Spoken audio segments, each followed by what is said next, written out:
परमाणु संरचना, atomic structure.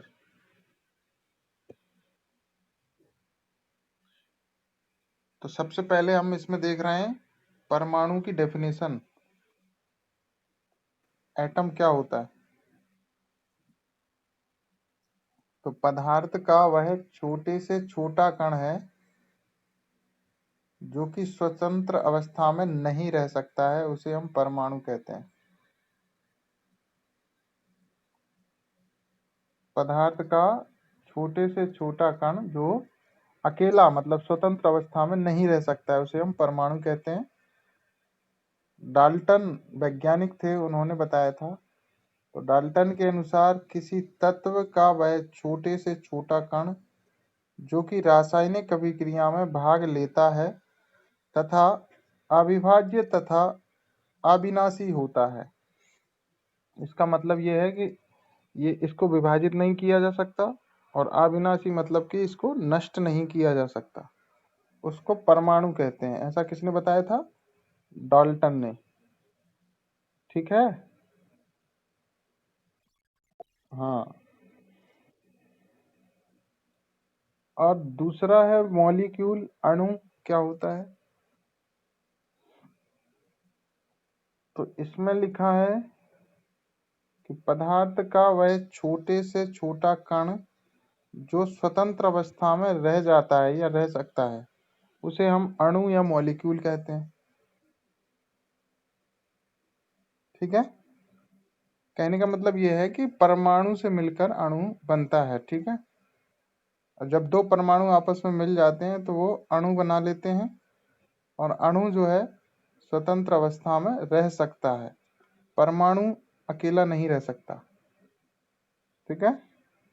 एक और डेफिनेशन है, अणु किसी पदार्थ का सूक्ष्मतम कण है, सबसे छोटा कण है जिसका स्वतंत्र अस्तित्व होता है। तो मॉलिक्यूल का तो होता है स्वतंत्र अस्तित्व, तथा जिसमें पदार्थ के जिस पदार्थ से वो मिलकर बना है उसके सभी गुण जो है निहित होते हैं, मतलब विद्यमान होते हैं, उसमें उपस्थित होते हैं या पाए जाते हैं।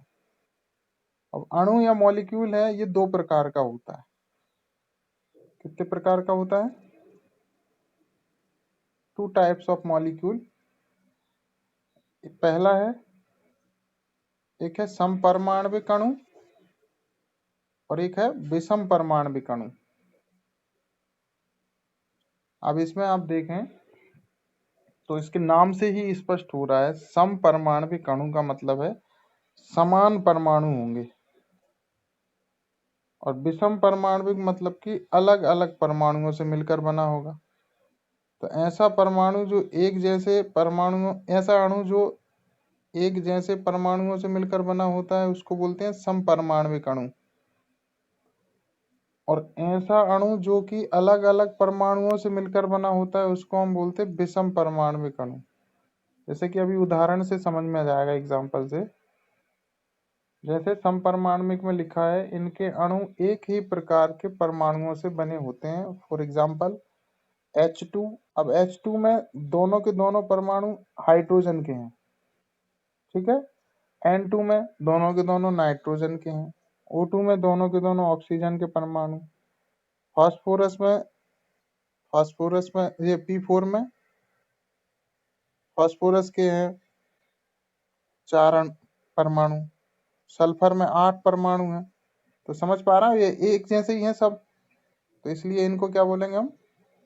समपरमाणविक अणु। समझ में आ रहा है? हेलो। हाँ। विषम परमाणु में क्या होगा, ये अणु जो होगा उसमें जो परमाणु होंगे वो अलग अलग होंगे। तो इनके अणु में भिन्न तत्वों के परमाणुओं से मिलकर बना होता है। जैसे फॉर एग्जांपल H2O पानी है।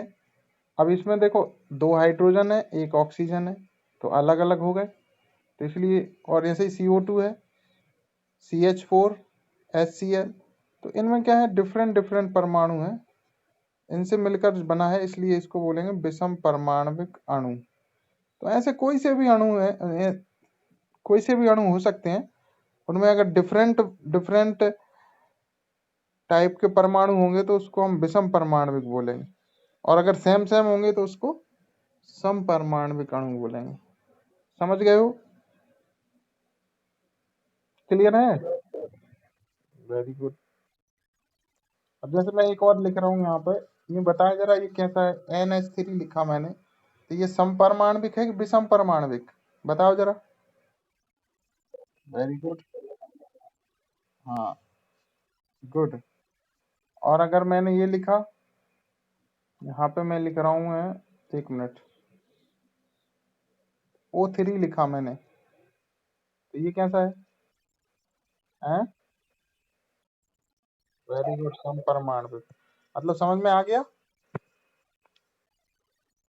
चलिए ठीक है, आगे चलते। तो यहाँ तक क्लियर है परमाणु क्या है, अणु क्या है। आगे देख लेते हैं। आगे लिखा है परमाणु द्रव्यमान की इकाई। परमाणु द्रव्यमान की इकाई इंग्लिश में AMU, शॉर्ट में बोलते हैं AMU।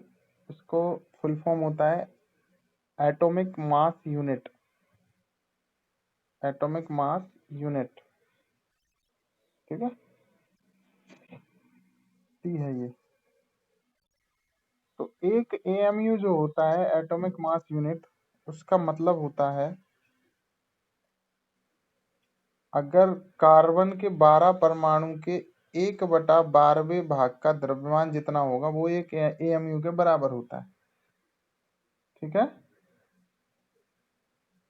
तो इसका परमाणु भार का डिवाइडेशन रहता है 1/में रहता है। जैसे हम नाइट्रोजन का देखें तो इसका परमाणु भार 14 होता है, तो इसके 1/14वें भाग का जो द्रव्यमान होगा वो एक AMU कहलाएगा, या एक AMU के बराबर होगा, एटॉमिक मास यूनिट। ठीक है, उसी प्रकार ऑक्सीजन 16 परमाणु के 1/16वें भाग का द्रव्यमान एक AMU के बराबर होता है। अब एक AMU में का मान कितना होता है, अगर आपसे पूछ ले एक एटॉमिक मास यूनिट का मान बताइए, तो इसका मान होता है 1.66 इंटू 10⁻⁻27 kg, किलोग्राम, ये MKS में। और अगर इसी को हमको CGS में पूछे तो कितना हो जाएगा, ये 1.66 गुणा 10⁻⁻24 ग्राम, ये CGS में होगा। ठीक है, किलोग्राम से ग्राम में बदलने के लिए क्या करेंगे? हैं? क्या भाई? हाँ, कितने का? 1000 का मल्टीप्लाई होगा, तो 10⁻³ जो है माइनस हो जाएगा, तो निकल के बचेगा हमारा 10⁻⁻24। ठीक है, अब आगे है, परमाणु की जो व्याख्या की थी वो सबसे पहले जॉन डाल्टन ने की थी। तो परमाणु की व्याख्या का सबसे पहला जो सिद्धांत था वो किसने दिया था? डाल्टन ने। अगर आपसे पूछ ले कि परमाणु का आकार बताइए, साइज ऑफ एटम, परमाणु का आकार कितना होता है? 10⁻⁻8 सेंटीमीटर, या मीटर में कितना होगा? 10⁻10 मीटर। ठीक है, ठीक है। आगे हम देखते हैं, परमाणु से संबंधित कुछ मॉडल दिए गए थे, अलग अलग वैज्ञानिकों ने दिए थे। उनमें सबसे ज्यादा इम्पोर्टेंट है रदरफोर्ड का परमाणु मॉडल, तो उसको ही देख रहे हैं हम आगे। रदरफोर्ड का परमाणु मॉडल,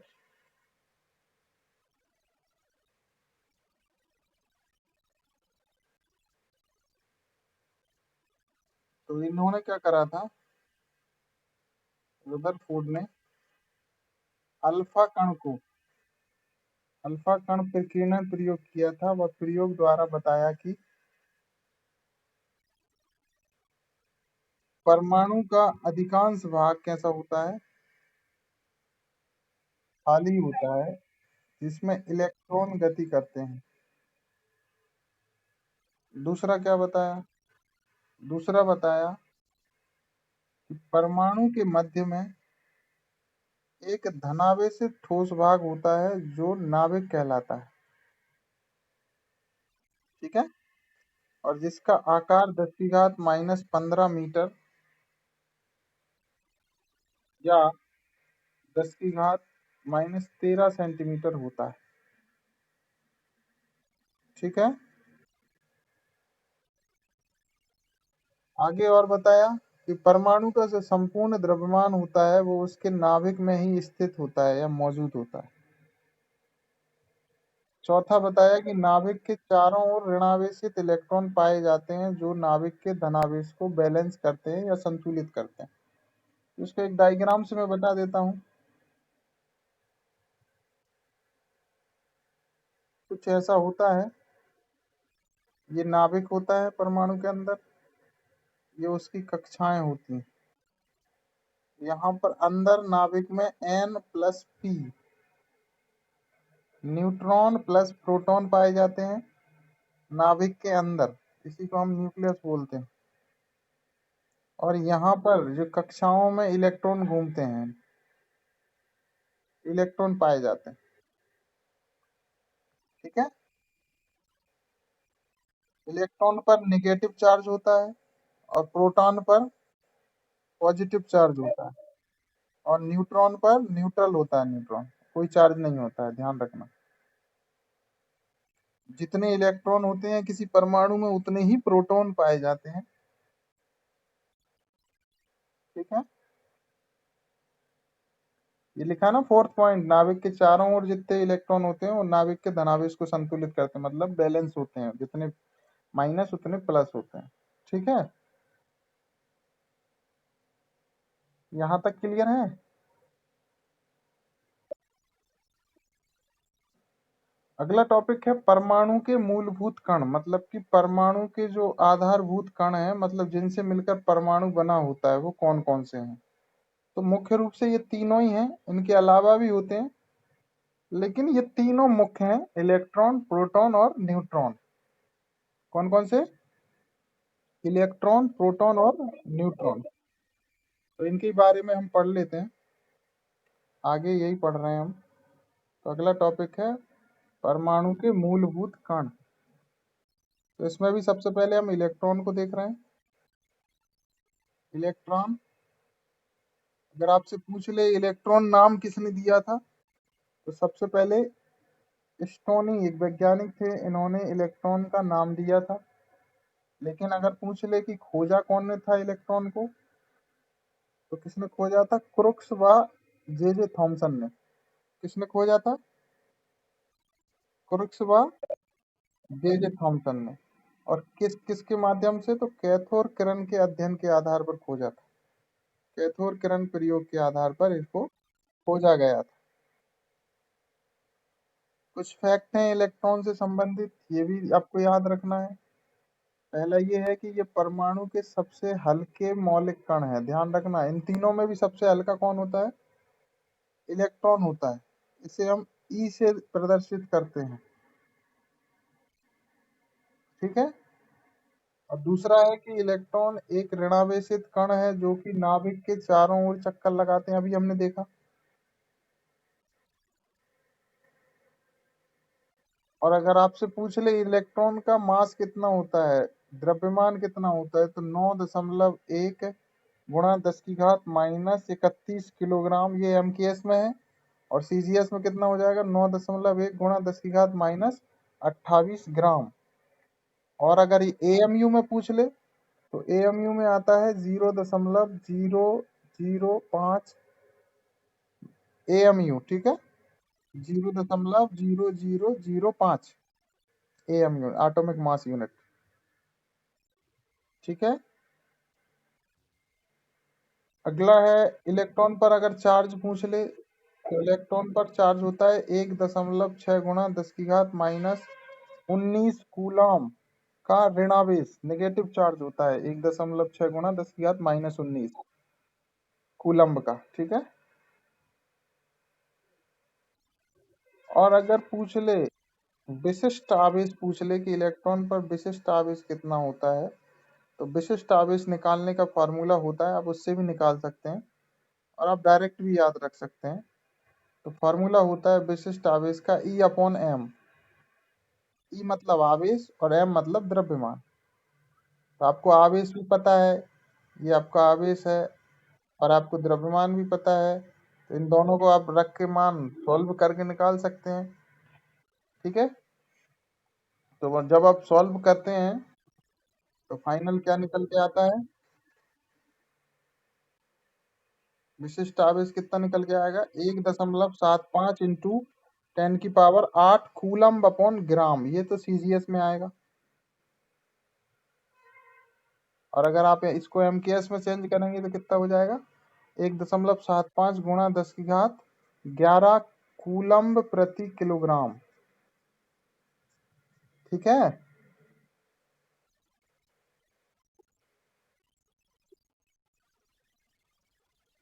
हाँ एक ही बात है बेटा, कूलाम या कूलम्ब, है ना।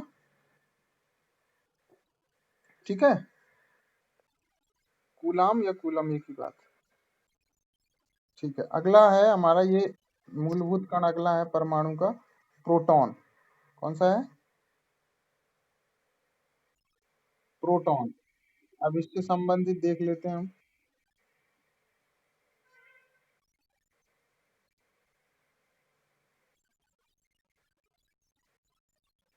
अब देखिए, अगर आपसे पूछ ले प्रोटॉन जो है, प्रोटॉन की खोज किसने की थी, तो गोल्डस्टीन ने की थी। किसने की थी सबसे पहले, गोल्डस्टीन। और इसके इससे रिलेटेड ये कैसा है, इस पे चार्ज होता है ये परमाणु के नाभिक के धनावेशित कण है।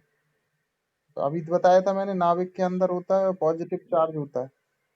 इसको हम 1H+, 1H1 से प्रदर्शित करते हैं, डिनोट करते हैं। ठीक है,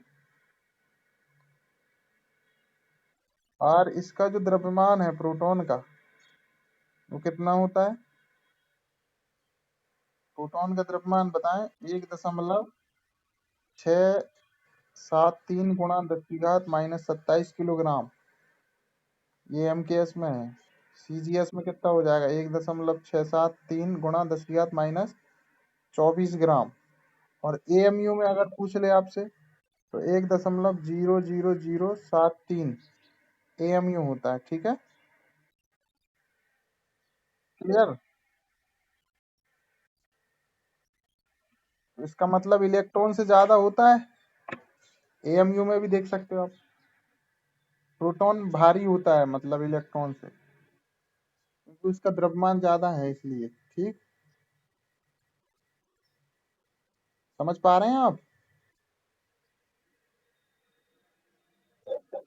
अगला है, प्रोटॉन पर जो चार्ज है वो कितना होता है। अब देखिए, चार्ज तो सेम ही होता है इलेक्ट्रॉन प्रोटॉन, बस प्लस माइनस का अंतर है। प्रोटॉन पर आवेश होता है 1.6 गुणा 10⁻−19 कूलम्ब का पॉजिटिव चार्ज होता है, इस पर धनावेश होता है। ठीक है,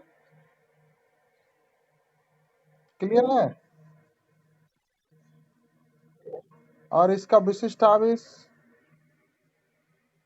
आवेश वही फॉर्मूले से निकाल सकते हैं, आवेश बटा द्रव्यमान कर सकते हैं हम। उसको सॉल्व करेंगे तो कितना आएगा, 0.956 गुणा 10⁸8 कूलम्ब प्रति किलोग्राम। ठीक है,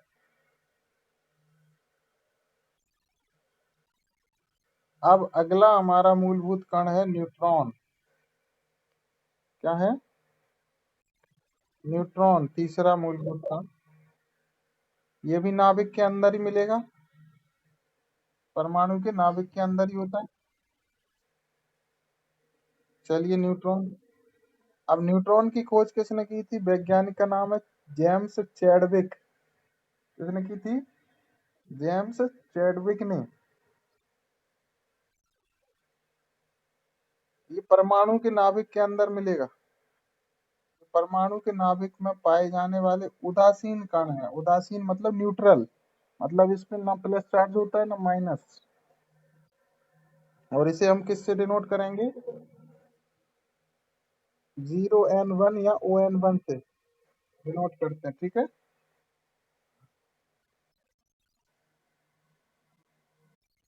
इसका जो द्रव्यमान है, इसका द्रव्यमान लगभग हाइड्रोजन परमाणु के द्रव्यमान के बराबर होता है, ठीक है।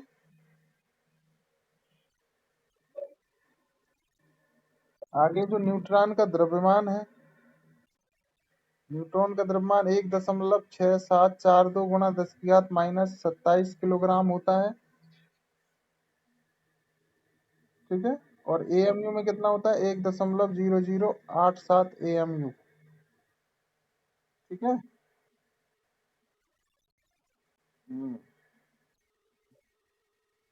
इसके बाद न्यूट्रॉन पर चार्ज क्या लिखा है? न्यूट्रॉन पर चार्ज 0 होता है। अब जब 0 होगा चार्ज तो इसका विशिष्ट आवेश भी शून्य ही आएगा, तो दोनों शून्य होते हैं, आवेश और विशिष्ट आवेश न्यूट्रॉन पर। अब ध्यान रखना, इस पर लिखा है परमाणु में सबसे भारी कण अगर आपसे पूछ ले, तो अभी देखा इसका द्रव्यमान सबसे ज्यादा है न्यूट्रॉन का। परमाणु में सबसे भारी कण भी न्यूट्रॉन होता है, ध्यान रखना, क्योंकि इसका द्रव्यमान सबसे ज्यादा है। हाँ, फिर उससे हल्का कौन होगा? प्रोटॉन। और आपसे पूछ ले सबसे हल्का कौन होगा, तो इलेक्ट्रॉन, क्योंकि इलेक्ट्रॉन का द्रव्यमान सबसे कम था, ठीक है। तो आप ऐसे याद रख सकते हो, इसको लिख सकते हो टाइप से, एम एन बड़ा है, ज्यादा है, एम पी, ठीक है, एम पी। और फिर सबसे कम कौन आएगा? M E. तो इलेक्ट्रॉन का मास सबसे कम है, फिर उससे ज्यादा प्रोटॉन का मास है, और सबसे ज्यादा न्यूट्रॉन का, ठीक है। क्लियर है? ठीक है।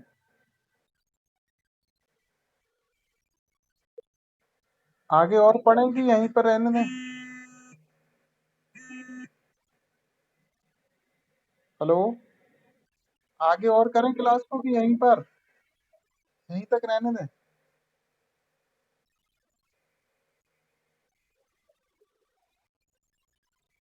चलिए तो आगे चलते हैं, एक आध टॉपिक और कर लेते हैं। आगे है अगला टॉपिक, परमाणु क्रमांक या परमाणु संख्या।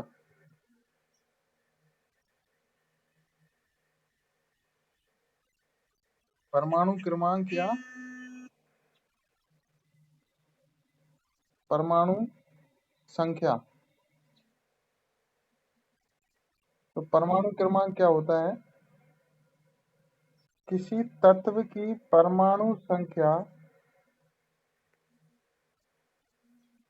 उसके नाभिक में उपस्थित प्रोटॉनों की संख्या या कक्षा में उपस्थित इलेक्ट्रॉनों की संख्या के बराबर होती है। इसे हम जेड से प्रदर्शित करते हैं। अब इसका क्या मतलब है? देखिए मैं समझाता हूँ आपको। इसका ये मतलब है कि जैसे मान लो ये कोई परमाणु है, n+p इसके अंदर होंगे, ये बाहर ये कक्षा है, ठीक है। तो अगर मैं यहाँ पर ऐसा करूं, तो इसका क्या मतलब है? अगर ये परमाणु के बाहर कक्षा में 3 इलेक्ट्रॉन घूम रहे हैं, तो इसका मतलब है कि उसके अंदर भी प्रोटॉन कितने हैं? 3 ही होंगे, ठीक है। तो या तो आप एक काम करिए, किसी का परमाणु क्रमांक निकालना है तो या तो उसके कक्षा में इलेक्ट्रॉन को काउंट कर लीजिए, या फिर उसके नाभिक के अंदर प्रोटॉन को काउंट कर लीजिए। तो उसी को हम बोलेंगे उस परमाणु का परमाणु क्रमांक या परमाणु संख्या। क्लियर है? नहीं आया समझ में? आ गया? तो जैसे अगर इसके बाहरी कक्षा में 3 इलेक्ट्रॉन है, इसका मतलब इसका परमाणु क्रमांक या परमाणु संख्या कितनी है? 3 है। तो इसमें इलेक्ट्रॉन भी उतने ही होंगे और नाभिक के अंदर प्रोटॉन भी उतने ही होंगे। तो या तो प्रोटॉन को काउंट कर लो नाभिक के अंदर, या कक्षा में कौन को? इलेक्ट्रॉन को काउंट कर लो, उसी को बोलेंगे उसका परमाणु क्रमांक या परमाणु संख्या। क्लियर है? इसको जेड से डिनोट करते हैं, कैपिटल जेड। कैपिटल जेड का क्या मतलब है? प्रोटॉनों की संख्या या बराबर इलेक्ट्रॉनों की संख्या, एक कुछ को देख लो, ठीक है? या तो प्रोटॉनों को देख लो या इलेक्ट्रॉन को देख लो। क्लियर है? अगर मैं बोलूं कि किसी नाभिक में, किसी परमाणु के नाभिक में 8 प्रोटॉन है तो उसका परमाणु क्रमांक कितना होगा?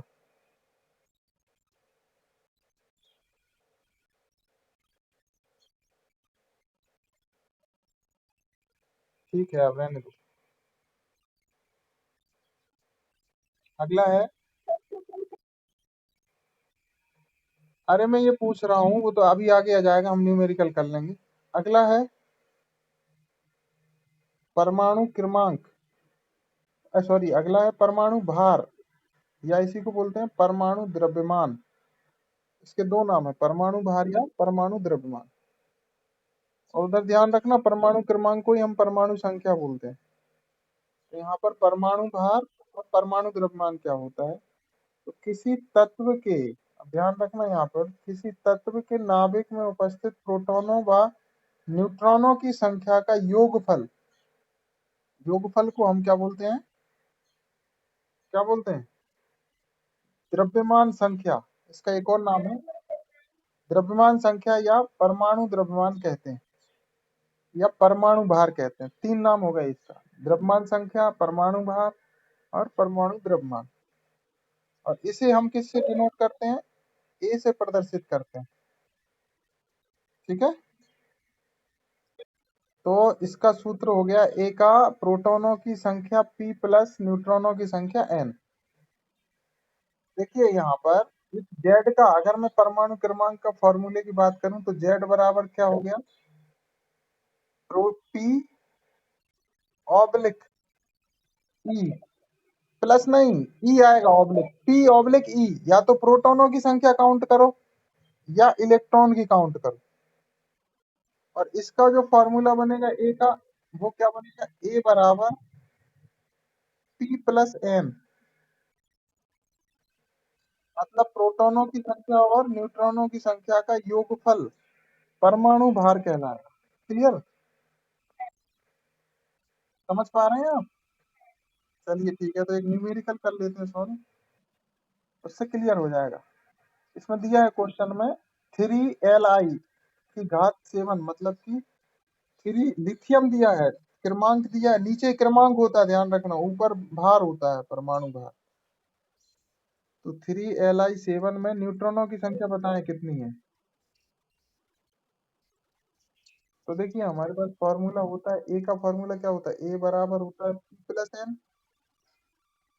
तो हमको अगर ए दिया है, ए कितना दिया है? किरमा ए कितना है? द्रव भार, भार कितना दिया है? 7 दिया है। पी कितना दिया है? 3 दिया है। प्लस एन पूछा गया है, न्यूट्रॉनों की संख्या। तो ये 7 में से 3 माइनस हो जाएगा, तो कितना आ जाएगा? 4। फाइनल आंसर न्यूट्रॉनों की संख्या कितनी निकल आएगी? 4। हम ऐसे भी निकाल सकते हैं। क्लियर है? क्लियर है यहाँ तक? ठीक है। ठीक है।